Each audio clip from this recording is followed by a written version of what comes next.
പറച്ചിപെറ്റ പന്തിരുകുലം. മക്കളെ കഥ കേട്ടിട്ടുണ്ടോ? വരരുചിക്ക് പറച്ചിപ്പെണ്ണിൽ 12 മക്കളുണ്ടായില്ലേ?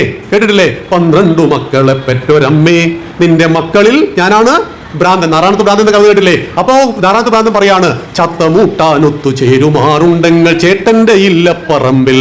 ചാത്തനെ ഊട്ടുവാൻ വേണ്ടി ഞങ്ങൾ എല്ലാ കൊല്ലവും ഞങ്ങളുടെ മൂത്ത ചേട്ടനായ അഗ്നിഹോത്രി എന്ന ബ്രാഹ്മണന്റെ തറവാട്ടിൽ ഇല്ലത്ത് ഞങ്ങൾ ഒന്നിച്ചു വരാറുണ്ട്. ആരൊക്കെയാ? ചാത്തനും പാണനും പാക്കനാരും പെരുന്തച്ഛനും നായരും വള്ളുവോനും ഉപ്പുകൊറ്റനും രജകനും കാരക്കലമ്മയും കാഴ്ചയ്ക്കു വേണ്ടി ഞാനും, വെറും കാഴ്ചയ്ക്കു വേണ്ടി ഞാനും. നോക്കൂ, 12 മക്കൾ. ഒന്നാമത്തെ കുട്ടിയെ പ്രസവിച്ചു. വരരുചി ചോദിച്ചു പറച്ചിയായ തന്റെ ഭാര്യയോട്, വായുണ്ടോ? അപ്പൊ വായുണ്ട്. അവിടെ ഇട്ടേക്കൂ. വായുണ്ടെങ്കിൽ ദൈവം ഭക്ഷണം കൊടുക്കും. ആ കുട്ടിയെ നമ്പൂതിരി കുടുംബത്തിൽ കിട്ടി, അവൻ അഗ്നിഹോത്രിയായി വളർന്നു. മറ്റൊരു കുട്ടിയെ പറയ സമൂഹത്തിൽ കിട്ടി, അവിടെ പറയ കുട്ടിയായിട്ട് വളർന്നു. മറ്റൊരു കുട്ടിയെ നായർ തറവാട്ടിൽ കിട്ടി, അവൻ നായരായിട്ട് വളർന്നു. എന്നെ ആരും കൊണ്ടുപോയില്ല, ഞാൻ ആരായിട്ട് വളർന്നു?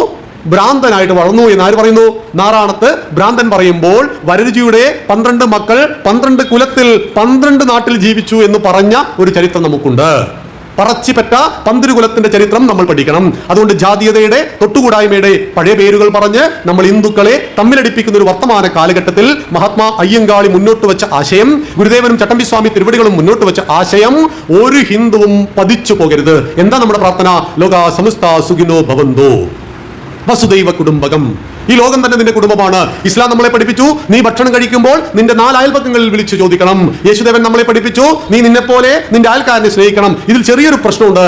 അയൽക്കാരൻ അന്യനാണ് എന്ന ബോധമുള്ളത് കൊണ്ടാണ് വിളിച്ചു ചോദിക്കുവാനും സ്നേഹിക്കാനൊക്കെ പ്രത്യേകം പറയേണ്ടി വന്നത്. പക്ഷെ ഭാരതം പറഞ്ഞു വസുദൈവ കുടുംബകം. ഈ ലോകം തന്നെ നിന്റെ കുടുംബ, അവിടെ വിളിച്ചു ചോദിക്കേണ്ടതില്ല. അതുകൊണ്ടാണ് മനുഷ്യരെ നമ്മൾ കാഫിറുകൾ എന്ന് വിളിച്ചിട്ടില്ല, പാപികളെ എന്ന് വിളിച്ചിട്ടില്ല, അടിമകളെ എന്ന് വിളിച്ചിട്ടില്ല. ഹിന്ദുക്കൾ എന്താ പറഞ്ഞത്? കിരുണ്ടോ വിശ്വമാര്യം അമൃതസ്യ പുത്ര എന്ന്. നിങ്ങൾ അമൃതത്വത്തിന്റെ അരുമക്കിടാങ്ങളാണ്, നിങ്ങളാണ് ഈ നാടിന്റെ ഭാവിയെ ലോകത്തെ ശ്രേഷ്ഠമാക്കി തീർക്കേണ്ടവർ എന്ന് നമ്മളെ പഠിപ്പിച്ച ആചാര്യന്മാർ നമുക്ക് നൽകിയ വരദാനമാണ് രാമായണവും മഹാഭാരതവും ഭഗവത്ഗീതയും എല്ലാം തന്നെ.